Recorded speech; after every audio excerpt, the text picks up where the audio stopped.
शहर पशाने डोलारे गार कुता चमान बसताओ दिले अरमान बसताओ दिले अरमान कुर्बान पति चम्मान बयां मन कायं तही मेहमान बयां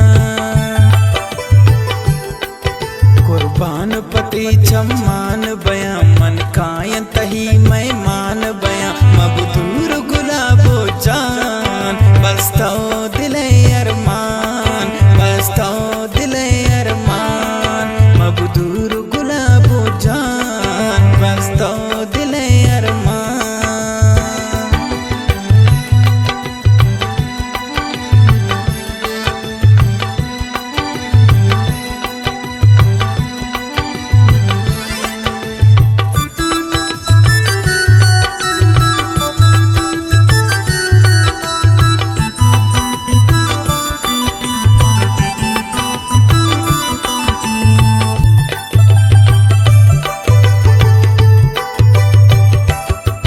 घर दे तो पनाजो हंदाजे बिकंगा पुते छोने आवाजे हैरान कने मारा दिल बर बरे होश तुम्हें सारा दिल बर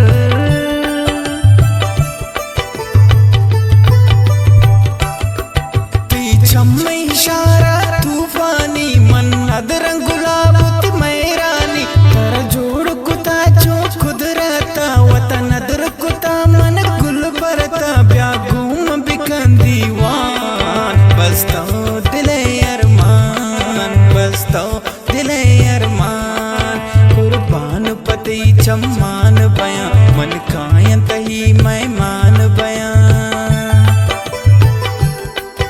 कुर्बान पति चम्मान बयां मन कायं तही मेहमान बयां मबदूर गुलाबो जान बसताओ दिले अरमान बसताओ दिले अरमान मबदूर गुलाबो जान बसताओ दिले अरमान।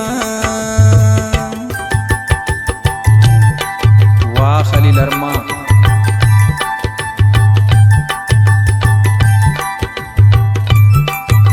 फरमाइश समीर समुले जाजिर जाने मंसूर जाने आयन जाने याया जाने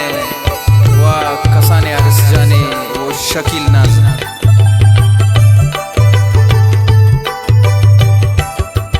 है साने गुलाबो जिंदे तो बस दोस्त दिलानी जिंदे तो शार चुबाजारा मतर तरक से मकान जान नजर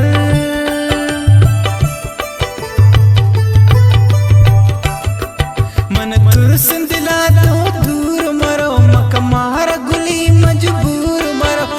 याद कपार साथ दमाशा पुरो चुमुदा मन बस्ती गमा पतो घर दबा है सान बसताओ दिले अरमान बसताओ दिले अरमान कुर्बान पति चम्मान बयां मन कायं तही मेहमान बयां